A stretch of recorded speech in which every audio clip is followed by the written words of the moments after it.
بسم اللہ الرحمن government boys higher secondary school Kalaroos zone Khumriya جماعت 12 مضمون اردو موضوع غزل پر نوٹ تاریخ 17 جون 2021 بمطابق 6 ذی القعدہ 1442 ہجری سوال اردو غزل پر ایک مختصر نوٹ لکھے جواب اردو غزل تفسیر لفظ غزل غزال سے نکلا ہے غزال عربی لفظ ہے جس کے معنی ہے ہرن کی آہبری آواز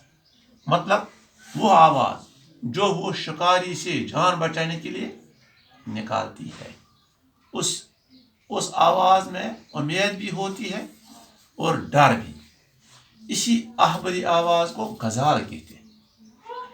لغت کے لحاظ سے غزال کے معنی ہے عورتوں کے متعلق باتیں کرنا غزل کے ابتدائی دور میں غزل صرف اشقیہ مضامین تک محدود تھا لیکن گردش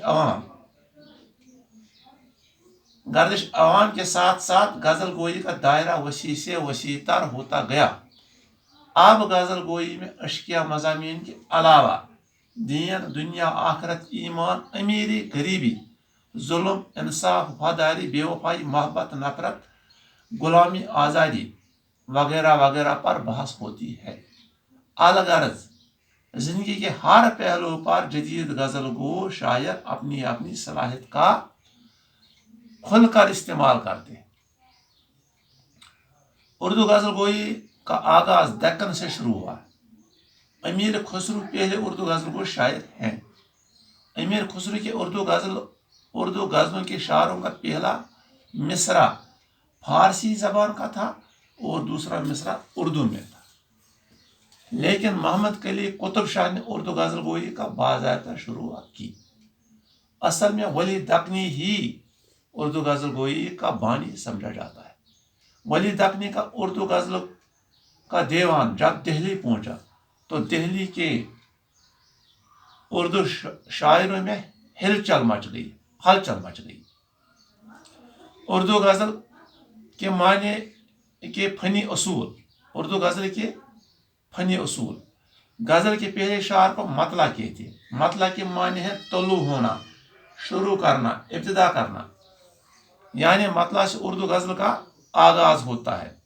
مطلع کے دونوں مصرے ہم قافیہ ہم ردیف اور ہم بہر ہوتے ہیں اگر مطلع کے بعد کا شعر بھی ایسا ہی ہو تو وہ شعر حسن مطلع کہلاتا ہے غزل کے آخری شعر کو مقطع کہتے ہیں مقطع کے معنی ہے کاٹنا اس شعر میں شاعر اپنے پورے نام کے بجائے ایک مختصر نام اختیار کرتا ہے جس کو تخلص کہتے ہیں غزل کا ہر شعر معنی کے لحاظ سے جدا گانا ہوتا ہے اگر کوئی غزل ایک ہی موضوع پر لکھی جائے تو اس کو غزل مسلسل کہتے ہیں اردو غزل گوئی کے مشہور شاعر مشہور شعراء میر غالب آتش درد مومن ناصر فیض فراق اقبال وغیرہ وغیرہ ہے غالب صاحب اردو غزل کے بادشاہ مانے جاتے ہیں نوٹ عزیز بچوں اور بچوں اگر آپ کو آج کے موضوع کے بارے میں کوئی سوال ہے تو اپنے اردو سر غلام محی الدین سے اس فون نمبر پر رابطہ کریں 9596844669 شکریہ